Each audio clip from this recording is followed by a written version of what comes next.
Dear students, so இந்த fourth யூனிட்டில் வருது. நெக்ஸ்ட் நம்ம பார்க்க போகிறது என்ன பார்த்தீங்கன்னா causes for business combination. So வணிக ஒருங்கிணைப்போடைய காரணங்கள் என்னென்னு பார்த்தீங்கன்னா, ஸோ அதோடைய காரணங்கள் பார்க்கறது முன்னாடி ஃபஸ்ட்டு பிஸ்னஸ் காம்பினேஷனாக என்னன்றதை ஒன்ஸ் அகேன் நான் ரிப்பீட் பண்ணுறேன். டைப்ஸ் ஆஃப் பிஸ்னஸ் காம்பினேஷன் பார்க்கும்போதும் சரி, பிஸ்னஸ் காம்பினேஷனாக என்னென்னு பார்த்தோம். ஸோ அதோட காசஸ் பார்க்கும்போதும் பார்த்தோம். ஏன் அப்படின்னா ஃபஸ்ட்டு பிஸ்னஸ் காம்பினேஷன்னா என்ன அப்படின்றது நீங்கள் தெளிவாக இருக்கணும். When a voluntary associated of firms is formed to achieve common goals and to enjoy the monopoly advantages, that sort of initiatives. ஓகேங்களா? Initiatives is called business combination. அதாவது பார்த்தீங்கன்னா தனியார் முற்றுரிமைன்னு இருக்குது பார்த்தீங்களா, அதாவது many number of buyers single seller அப்படின்ற ஒரு பயனை அடையிறதுக்காக உருவாக்கப்படுறதா இந்த வணிக ஒருங்கிணைப்பு பிஸ்னஸ் காம்பினேஷன். ஓகேங்களா? அதில் பார்த்தீங்கன்னா the combination may be formed by a written or oral agreement among the firm. இந்த நிறுவனத்துக்குள்ளே வந்து பார்த்திங்கன்னா வாய்மொழி மூலமாகவோ அல்லது எழுத்து மூலமாக உருவாக்கப்படுறது தான் இந்த பிஸ்னஸ் காம்பினேஷன். ஓகேங்களா? ஸோ நம்ம வந்து இப்போ அதோடைய காசஸ் என்னென்ன காரணங்களுக்காக அது உருவாக்கப்படுது அப்படின்றத பார்க்கலாங்களா. ஃபஸ்ட்டு ஒன்று பார்த்தீங்கன்னா எலிமினேஷன் ஆஃப் காம்படிஷன். ஓகேங்களா?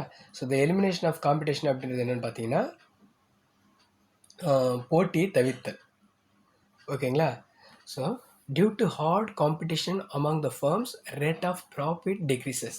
ஸோ பார்த்தீங்கன்னா இந்த போட்டியாளர்களுக்குள்ளே இருக்கிற பெரிய போட்டித்தன்மையின் அடிப்படையில் பார்த்தீங்கன்னா லாபம் அப்படின்றது இங்கே குறைக்கப்படுது. ஓகேங்களா? அந்த நிறுவனங்களுடைய லாபம், அதாவது லாபத்தின் அளவு குறையுது. Some firms may suffer a loss also. So இதிலே சில நிறுவனங்கள் பார்த்தீங்கன்னா நட்டமும் அடைகிறாங்க. லாபத்துடைய அளவு வீழ்ச்சி அடைகிறதுன்றது நிறுவனம் தொடர்ச்சியாக நடத்துறதுக்கான வாய்ப்புகள் உண்டு.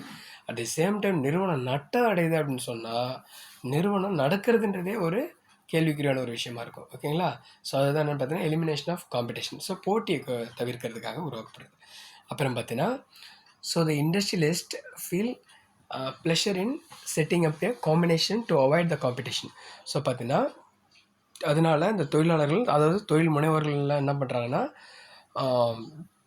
இது இருக்கு இல்லைங்களா, இந்த காம்பினேஷனை வரவேற்று காம்படிஷனை குறைக்கிறாங்க. ஓகேங்களா? இதுதான் என்னென்னு பார்த்தீங்கன்னா elimination of competition. So second ஒன்று பார்த்தீங்கன்னா to solve capital problem. So என்னென்னு பார்த்தீங்கன்னா மூலதன பிரச்சனைகளை சரி செய்கிறது. ஓகேங்களா? மூலதன பிரச்சனைகளை சரி செய்கிறது அப்படின்றது எப்படின்னு பார்த்தோன்னா small units of production face the problem of capital shortage. So சிறிய அளவிலான நிறுவனங்கள் வந்து என்ன ஆகும் பார்த்தீங்கன்னா மூலதன குறைபாடால் பல பிரச்சனைகள் நேரிடும். ஏன்னா அவங்களால சில பிரச்சனைகள், அதாவது நிதி சார்ந்த பிரச்சனைகளை உடனடியாக கையாள முடியாது. அந்த மாதிரியான சூழலில் அவங்களுக்கு வந்து கேபிட்டல் ப்ராப்ளம் வர்றதுக்கான வாய்ப்புகள் இருக்குது. ஓகேங்களா? They cannot expand their business. அவங்களால அவங்களுடைய வியாபாரத்தை பெருக்கமுடைய விரிவடை செய்ய இயலாதுன்னு சொல்லலாம். ஓகேங்களா? As a result small units may form a combination to overcome this problem. So என்னென்னா இந்த சிறு நிறுவனங்கள் அவங்களுடைய நிறுவனங்களை ஒருங்கிணைக்கிறது மூலமா இந்த பிரச்சனை, அதாவது மூலதன பிரச்சனையை சால்வ் பண்ணலாம் அப்படின்னு சொல்கிறாங்க. அதுக்கடுத்து தேர்ட் ஒன்று என்னென்னு பார்த்தீங்கன்னா lateral combination. So lateral combination என்னென்னு பார்த்தீங்கன்னா டு அச்சீவ் எக்கனாமிக்ஸ்ன்றதுக்கு lateral. To achieve economies, some small units combine themselves to achieve the economies of large scale production advantage. So என்னென்னு பார்த்தீங்கன்னா இந்த பொருளாதாரத்தோட அளவு வந்து இவங்க உயர்த்துறாங்க. எப்படி அப்படின்னு பார்த்தீங்கன்னா இவங்க லார்ஜ் ஸ்கேல் ப்ரொடக்ஷன், அதாவது number of small scale or medium scale industries ஒருங்கிணைந்து ஒரு வேலையை செய்யும்போது அவங்களுக்கு என்னென்னா போதிய மூலதனம் கிடைக்கும்போது அவங்க அந்த பொருளாதாரத்தில் தண்ணீர் அடைகிறாங்க. அதனால் லார்ஜ் ஸ்கேல் ப்ரொடக்ஷனை அவங்க ப்ராசஸ் பண்ணுறாங்க. It helps to purchase the raw material at low price and sell more product which would increase the profit. So என்னென்னு பார்த்தீங்கன்னா ரா மெட்டீரியலை அவங்க வந்து போதுமான அளவுக்கு இவங்களே நிர்ணயம் பண்ணிக்கிறாங்க. ஏன் அப்படின்னு கேட்டிங்கன்னா தனித்தனி நிறுவனங்கள் தனியார் முறையில் செயல்படும் போது அங்கே ரா மெட்டீரியல் விற்கக்கூடிய அந்த தொழில் ஈடுபடுறவங்க விலை நிர்ணயத்தை அவங்களே கையாளுறாங்க. ஸோ இவங்கெல்லாம் ஆயிட்டாங்க அப்படின்னு சொன்னால் ஸோ இவங்க தான் டிசைனிங் அத்தாரிட்டியாக இருந்து செயல்படுறாங்க. அதுக்கப்புறம் ஃபோர்த் ஒன்று என்ன effective management. So effective management அப்படின்றது என்னென்னு பார்த்தீங்கன்னா generally small units are unable to hire the services of experts and experience managers. So அதில் இந்த சாதாரண ஸோ இந்த நெக்ஸ்ட் ஒன்று பார்த்தீங்கன்னா எஃபெக்டிவ் மேனேஜ்மெண்ட் சொன்னோம். So generally small units are unable to hire the services to experts and experienced managers. So என்ன பார்த்தீங்கன்னா small level of மேனேஜர்ஸில் வந்து அந்த சர்வீசஸை வந்து அவங்களால பர்ஃபெக்டாக கொடுக்க முடியாது. அட் தி சேம் டைம் அவங்க நிறுவனம் சார்ந்தப்பட்ட நாலேஜ் வாங்கும்போது எக்ஸ்பர்ட்ஸை அவங்களால உள்ளே கொண்டு வர முடியுது. அதே மாதிரி இந்த எக்ஸ்பீரியன்ஸ்டு மேனேஜர்ஸையும் அவங்களால உள்ளே கொண்டு because of the financial crisis. So அதன் காரணமாக அவங்களால கொண்டு வர முடியாது. So small industrial units combine themselves to hire the services of effective management. இந்த ஸ்மால் லெவல் ஆஃப் இண்டஸ்ட்ரியெல்லாம் ஒன்றா சேர்ந்து ஸோ அதை இன்டகிரேட்டடாக ஒன்று சேர்ந்து அவங்க வந்து சர்வீசஸை வந்து அக்வயர் பண்ணுறாங்க, அதை வாங்குறாங்க. ஓகேங்களா? ஸோ இதனால் வந்து இந்த எஃபெக்டிவ் மேனேஜ்மெண்ட் இப்போ கொடுக்கறதுக்காக ஒருங்கிணைக்க வேண்டிய சுச்சுவேஷன் இருக்குது. ஓகேங்களா? தேவை இருக்குது. இந்த நெக்ஸ்ட் ஒன்று என்ன பார்த்தீங்கன்னா டேரிஃப் ஃபெசிலிட்டிஸ். டேரிஃப் ஃபெசிலிட்டிஸ் என்ன பார்த்தீங்கன்னா to compete with the external firms, some industrial units combine themselves. The government also imposes heavy duties to protect domestic producers. So என்னென்னு பார்த்தீங்கன்னா இந்த வரி சம்மந்தப்பட்ட வசதிகளை பெறுவதற்காக ஒன்றா ஆக வேண்டிய சூழல் இருக்குது. ஸோ என்னென்னு பார்த்தீங்கன்னா to compete with the external firms, some industrial units combine themselves. So பார்த்தீங்கன்னா நிறுவனத்துக்கு அப்பாற்பட்ட சில நிறுவனங்களை, அதாவது அவங்களுடைய ஜோனலுக்கு அப்பாற்பட்ட நிறுவனங்களை வரியின் காரணமாக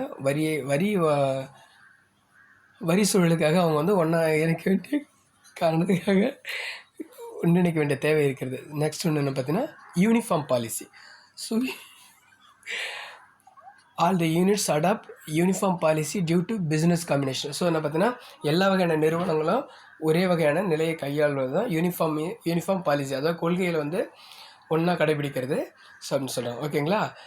it regularise the business activities of all the units. என்னென்னு பார்த்தீங்கன்னா இந்த யூனிஃபார்மிட்டியாக அதோடைய கொள்கைகளை, அதாவது எல்லாருமே ஒரு சேர கடைபிடிக்கிறதால business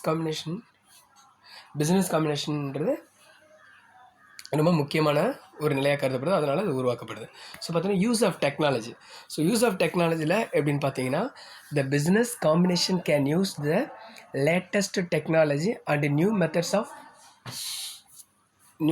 of production because its sources are sufficient. In contrast, a single unit cannot do so. So பார்த்தீங்கன்னா இந்த டெக்னாலஜி இருக்கு இல்லைங்களா, தொழில்நுட்பத்தை வந்து உபயோகப்படுத்துகிற விதத்தில் பார்த்தீங்கன்னா இந்த சிங்கிள் ஃபர்ம் வந்து அவங்களுடைய டெக்னாலஜி அக்வயர் பண்ணி, அதாவது அக்விசிட் பண்ணி அவங்களால உபயோகப்படுத்த முடியாது பிகாஸ் ஆஃப் த ஃபினான்ஷியல். அதனால் பார்த்தீங்கன்னா ஸோ மெனி நம்பர் ஆஃப் ஃபர்ம்ஸை அதாவது கம்பைன் பண்ணி ஸோ அதில் இருக்கக்கூடிய ஃபினான்ஷியல் பேக்ரவுண்டை யூஸ் பண்ணி தான் அவங்களால டெக்னாலஜி அடாப்ட் பண்ண முடியாது. ஓகேங்களா? ஸோ இந்த 8th ஒன்று பார்த்தீங்கன்னா டு ஃபேஸ் க்ரைசிஸ். ஸோ இது என்ன பார்த்தீங்கன்னா it is very difficult for the small industrial units to face crisis in the days of inflation and deflation. So the small units. So பார்த்தீங்கன்னா பண வீக்க காலகட்டங்களையும் சரி, பண வாட்ட காலகட்டங்களையும் சரி, ஸோ இந்த ஸ்மால் லெவல் ஆஃப் இண்டஸ்ட்ரியால் இந்த ப்ராப்ளங்களை ஃபேஸ் பண்ணுறதுன்றது சாதாரண ஒரு விஷயமாக கருதப்படப்படுவதில்லை.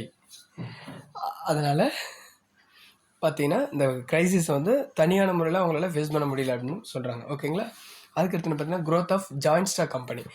ஸோ பார்த்தீங்கன்னா ஜாயிண்ட் ஸ்டாக் கம்பெனி வந்து கூட்டு நிறுவனங்கள் வந்து அதோடைய வளர்ச்சி அடையணுன்றது காரணத்துக்காக கம்பைன் பண்ணுறாங்க. அது எப்படின்னு பார்த்தீங்கன்னா the growth of joint stock companies has also made it possible for various industrial units to form combination. So பார்த்தீங்கன்னா இந்த நிறுவனங்களை ஒன்றிணைக்கிறதுக்காக ஒன்றிணைக்கிறது மூலமாக நிறுவனங்கள் வளர்ச்சி அடையுது. ஸோ பார்த்தீங்கன்னா ஒரு நிறுவனத்துடைய சோர்ஸு இன்னொரு நிறுவனத்துக்கு உபயோகப்படுது. இசட்டோட நிறுவன வளங்கள் வந்து ஒய்யோட இதுக்கு பயன்படுது அப்படின்ற மாதிரி ஹெல்ப்ஃபுல்லாக யூஸ் பண்ணிக்கலாம். அடுத்தது பார்த்தீங்கன்னா ஸ்டேட்டஸ் இன் மார்க்கெட். இந்த ஸ்டேட்டஸ் இன் மார்க்கெட்டை பொறுத்தவரை பார்த்தீங்கன்னா a big firm enjoys higher status and respect than the smaller one. So பார்த்தீங்கன்னா சிறிய அளவு நிறுவனங்களோட பெரிய அளவு நிறுவனங்களுக்கு மதிப்பு இந்த சொசைட்டியில் மதிப்புன்றது அதிகமாக இருக்குது. அதனால் அவங்க வந்து கம்பைன் பண்ணிக்கிறதுக்கு விருப்பப்படுறாங்க. So small business units prefer to combine themselves for a higher status. So சிறிய நிறுவனங்கள்லாம் அவங்களுக்குள்ள ஒன்றிணைஞ்சிக்கிறாங்க. இந்த ஃபைனல் ஒன்று என்ன பார்த்தீங்கன்னா டிமாண்ட் அண்ட் சப்ளை பேலன்ஸ். அதை பார்த்தீங்கன்னா தேவை மற்றும் அளிப்புகளை ஸ்டேபிள் பண்ணுறதுக்காக நிலையாக கொண்டு வர ஸோ இந்த டிமாண்ட் அண்ட் சப்ளை பொறுத்தவரைக்கும் பார்த்தீங்கன்னா அதை பேலன்ஸ் பண்ணுறது. A business combination is very useful in controlling the overproduction. It adjusts the supply according to the demand of the market. So பார்த்தீங்கன்னா சந்தையில் இருக்கக்கூடிய தேவைகளுக்கு தகுந்த மாதிரி அளிப்பை நம்ம வந்து கொடுக்கறதுக்கு வந்து பார்த்தீங்கன்னா பிகஸ்ட் நிறுவனங்களை அதை பேலன்ஸ் பண்ணிக்கும். ஸோ அதனால் பார்த்தீங்கன்னா ஸ்மால் லெவல் ஆஃப் இண்டஸ்ட்ரீஸ்லாம் என்ன பண்ணுறாங்கன்னா அவங்க நிறுவனத்தை கம்பைன் பண்ணி ஸோ இந்த சந்தையில் இருக்கக்கூடிய தேவைகளுக்கு தகுந்த மாதிரினா அளிப்புகளை அளிப்பையும் தேவையும் அவங்களால பேலன்ஸ் பண்ண முடியுது. ஓகேங்களா? ஸோ அதுக்கு வந்து பிஸ்னஸ் காம்பினேஷன் இஸ் எசென்ஷியலாக இருக்குது. So over production cannot take place and prices remain stable. So பார்த்தீங்கன்னா ஓவர் ப்ரொடக்ஷன் வந்து நிலையான இடத்த இதில் இது பண்ண முடியாது அப்படின்னு சொல்கிறாங்க. ஓகேங்களா? அதுக்கடுத்து என்ன பார்த்தீங்கன்னா transport and communication development activities. So பார்த்தீங்கன்னா போக்குவரத்து மற்றும் தகவல் தொடர்பு சாதனங்களை அதனுடைய பயன்பாடுகள் இந்த காம்பினேஷனுக்காக பிஸ்னஸ் காம்பினேஷன்ஸுக்காக. It has made economic activities fast. Now there is close contact with a business man with the others. So it has also contributed to the growth of combinations. இதில் என்னென்னு பார்த்தீங்கன்னா the many number of small scale industries வந்து combine பண்ணுறதால so the transport facilities and communication facilities has been working together. ஓகேங்களா? it has also contributed to the growth of combination. So பார்த்தீங்கன்னா இது வந்து வளர்ச்சிக்கு இது அதனுடைய பங்களிப்பு செலுத்துன்னு சொல்லலாம். ஓகே, 13 ஒன்று என்னென்னு பார்த்தீங்கன்னா research facilities. So small firms cannot set up the research department. While through business communication, these facilities can be enjoyed. So பார்த்தீங்கன்னா சிறிய நிறுவனங்கள் பார்த்தீங்கன்னா ஆராய்ச்சியில் ஈடுபட முடியாது பிகாஸ் ஆஃப் த க்ரைசிஸ் நம்ம ஆல்ரெடி சொல்கிறோம். ஸோ அப்படி இருக்கும்போது இந்த நிறுவனங்களை நம்ம மெர்ஜ் பண்ணும்போது அதை கம்பைன் பண்ணும்போது ஸோ ரிசர்ச் ஃபெசிலிட்டிஸை அவங்க என்ஜாய் பண்ணலாம். அதுக்கான தேவையை நம்ம அனுபவிக்கலாம், அதாவது இருக்கக்கூடிய பயன்பாடுகளை நம்ம அனுபவிக்கலாம் அப்படின்ற மாதிரி சொல்லுது. இந்த 14th ஒன்று எப்படின்னு பார்த்தீங்கன்னா economic instability. In the case of economic and political instability, there is a chance of loss in every moment. To reduce the risk, small industrial units combine themselves.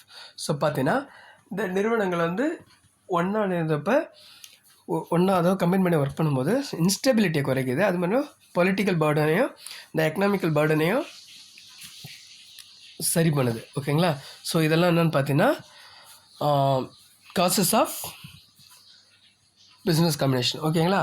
So again அதற்கு கூட ஒன்று பார்க்கலாம். என்னென்னு பார்த்தீங்கன்னா என்னென்ன பாயிண்ட்ஸ் அப்படி இருக்குதுன்னு பார்த்தீங்கன்னா elimination of competition to solve capital problem, then to achieve economies, effective management, tariff facilities, uniform policy, use of technology to face crisis, then growth of joint stock companies, status in market, demand and supply balance, and then transport and communication development activities, research facilities, and then economic instability. These all the things are causes for business communication.